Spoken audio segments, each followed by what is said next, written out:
ഒരു കൊതുകിനെ പോലും വേദനിപ്പിക്കാത്ത നേതാക്കളാണ് നമ്മളെ മുൻഗാമികൾ. റിഫായി ശൈഖ് റളിയല്ലാഹുവിന്റെ കൈ ഇങ്ങനെ നീട്ടിപ്പിടിച്ച കണ്ടപ്പോൾ ശിഷ്യൻ വിചാരിച്ചു ചാൻസ് ആണല്ലോ, ഉസ്താദിന്റെ കൈ ബർക്കത്തിന് വേണ്ടി ചുംബിക്കാം. ഓടിപ്പോയി ചുംബിക്കുന്ന സമയത്ത് റിഫായി ശൈഖ്, എല്ലാ മോനെ എന്താണ് ഉസ്താദ്, ഒരു കൊതുക് എന്റെ കയ്യിൽ നിന്ന് എന്റെ ബ്ലഡ് കുടിക്കുകയായിരുന്നു. ബ്ലഡ് കുടിച്ചു തീരുന്നവരെ അതിനെ ശല്യപ്പെടുത്തണ്ടെന്ന് കരുതിയിട്ട് എന്റെ കൈ അങ്ങനെ തന്നെ ഞാൻ വെച്ചതാ. അപ്പോഴല്ലേ നീ വന്നിട്ട് കണ്ടോ. റിഫായി ശൈഖിന്റെ ഡ്രസ് ഇങ്ങനെ ആറിയിട്ട സമയത്ത് ഈ കൈയുടെ ഭാഗത്ത് ഒരു പൂച്ച വന്നുറങ്ങി. റിഫായി ശൈഖിനാണെങ്കിൽ ആ ഡ്രസ് ഇട്ടിട്ട് പോയി പള്ളിയിൽ നിസ്കരിക്കണം. മഹാനവറുകൾ ചിന്തിക്കാണ്, ഈ പൂച്ചന്റെ ഉറക്ക് ശല്യാവുമല്ലോ, എന്ത് ചെയ്യും?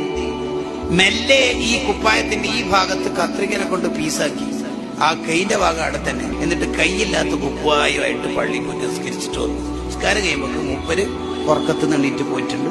അതെടുത്തിട്ട് ഇവിടെ ഫിറ്റാക്കി. കണ്ടോ, ജാടയില്ലല്ലോ, അഹങ്കാരമില്ലല്ലോ, ഒന്നുമില്ലല്ലോ. ആരെയും വേദനിപ്പിക്കും, ആരെയും പ്രയാസപ്പെടുത്തരുത്, ഒരാളുടെയും കുറ്റം പറയരുത്.